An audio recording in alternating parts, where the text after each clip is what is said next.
Hey guys, today we're going to do something a little bit different for this channel. Instead of going out and hunting and looking for our meat, we're going to be harvesting our meat from meat chickens. We've been raising meat chickens for the past several years. It takes about 10 weeks to raise them from being chicks up to the point of being butchered and having the most weight.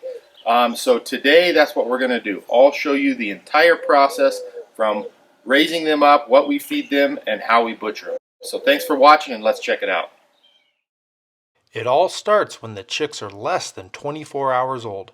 They're put into boxes and shipped to their final destination, where we put them in brooders with heat lamps at a temperature of 95 degrees and slowly wean down in temperature for about 4 weeks until they grow in their feathers.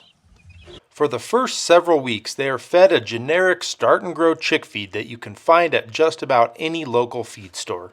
After the first 4 weeks, once they grow in their feathers and can face the elements, we move them outside where they eat fresh bugs, grass, and are supplemented with an organic feed that we like to buy from Farringer Farms in western Nebraska. To move the chickens outside, we put them in what's called a chicken tractor. Yeah, we're not the originators of this process. Joel Salatin's the one that came up with the idea, but I'd like to think I improved upon it a little bit. I made my cage out of conduit, electrical conduit, and panels welded with chicken wire, because we have a predator problem here in the mountains. But I made 4 panels. 2 of them have metal siding on it. 2 of them have chicken wire, and they just basically come apart by pulling this pin out. All 4 of them are made exactly the same. My moving process is simply to take this apparatus here, get it underneath, pry it up, and I got a cable, but I had to put some garden hose on it because the cable kind of hurts your hands. You just simply lift with your back,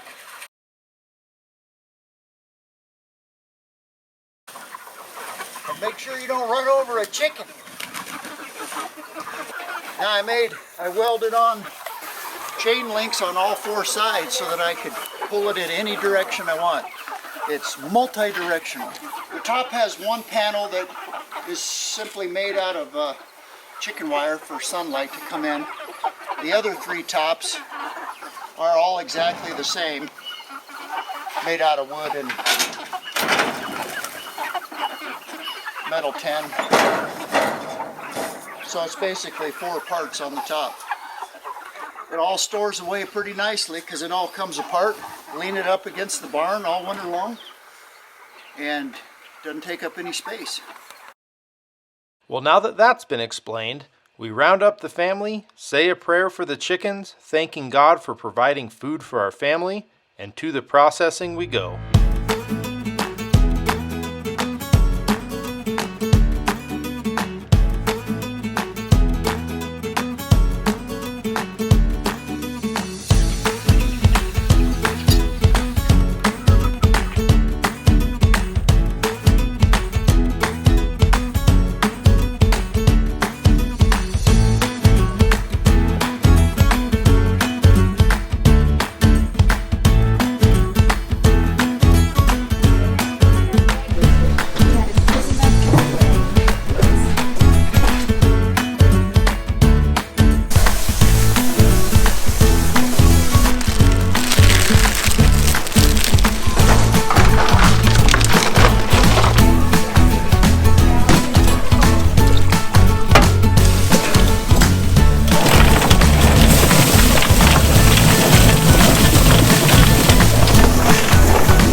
Alright guys, we've got quite a few chickens already processed and in the freezer.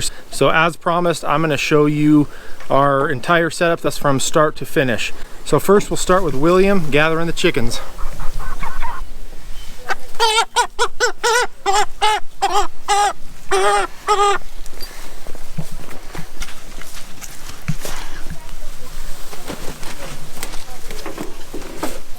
So So the next process is they come over here to to the killing cones. We hang them upside down so all the blood rushes to their head, and they have such small brains that they pass out pretty quickly. Then we cut both arteries so that they'll bleed out.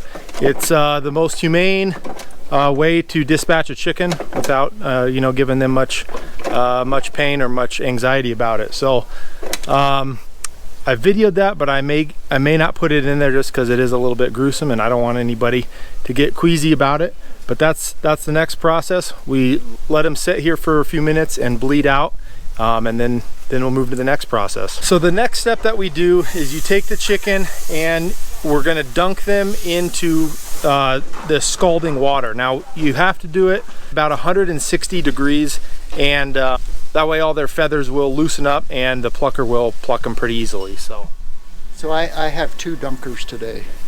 So one's to kind of clean it a little bit.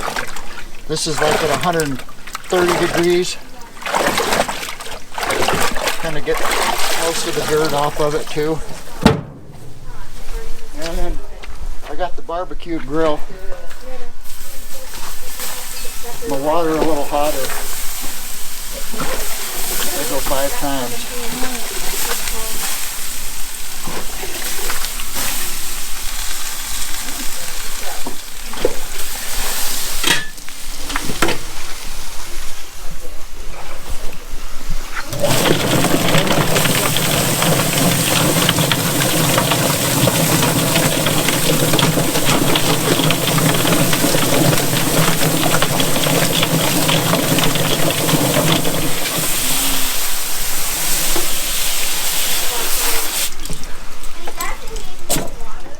Got a few feathers left. So after they get their feathers loosened up, we put them in the chicken plucker. It does a pretty good job. Sometimes their tail feathers, some of their bigger feathers get a little bit stuck, but you pluck a few out and you're good to go to the next station. Got to cut his head off first.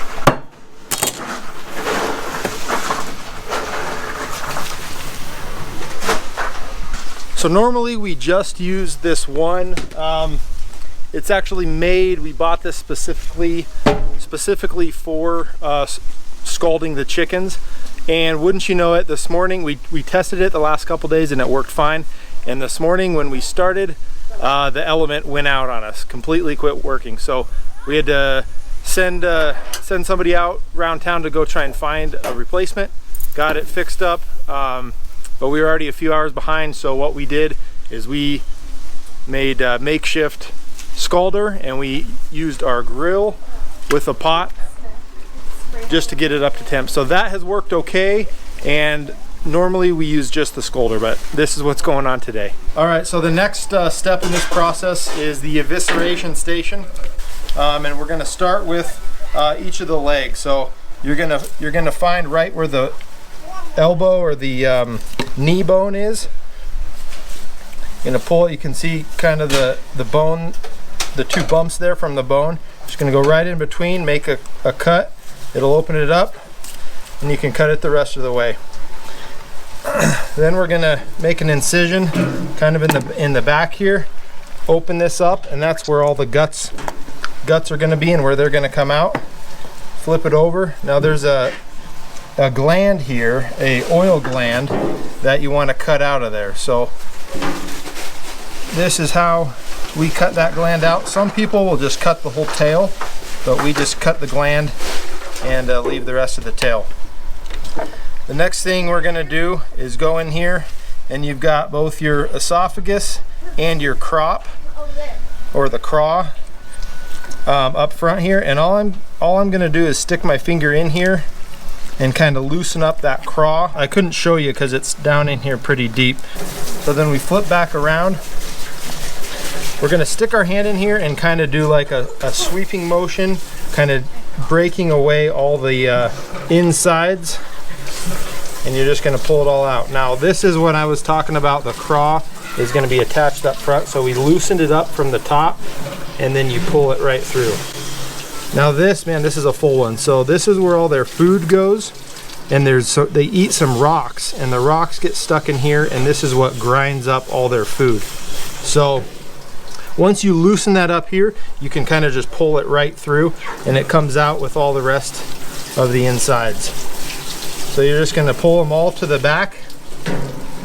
And then the last thing you're gonna do is you wanna just cut down and around the butthole, taking everything with it. So you've got all your insides right here. The only other thing I'm gonna do is if I didn't get the lungs, which I didn't, they stayed in there. They're in these two pockets right here. That's kind of in the chest cavity, or I guess in the back ribs. But you're just gonna go in there with your fingers and dig out the lungs. So once you get the lungs out, it should look something like this. You've got all the insides out. The last thing you're going to do is pull out the top part of this esophagus. All right, that's what we got. Go ahead and back up.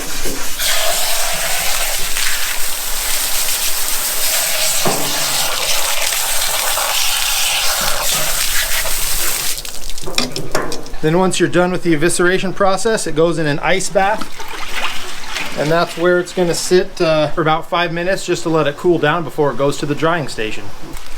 We're going to let that one sit there and dry for a few minutes while these other ones are already dry and they're ready to go in the package. Once they're dried and in the package, you put this tube in the package down into the cavity of the bird. Seal it up with a zip tie, and then you dunk it in boiling water, and what that does is it suctions out all the air out of the bag and shrink wraps it, and then you quickly squeeze out all the rest of the air, and then you pull out the tube and pull the zip tie tight, and you've got a zip tied bird. The final process before it goes in the freezer is we're going to put it on the scale and mark what the weight is.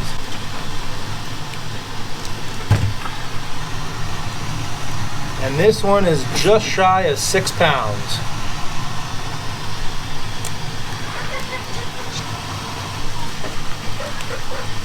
And then we put it in this ice chest. This is an old freezer that no longer works.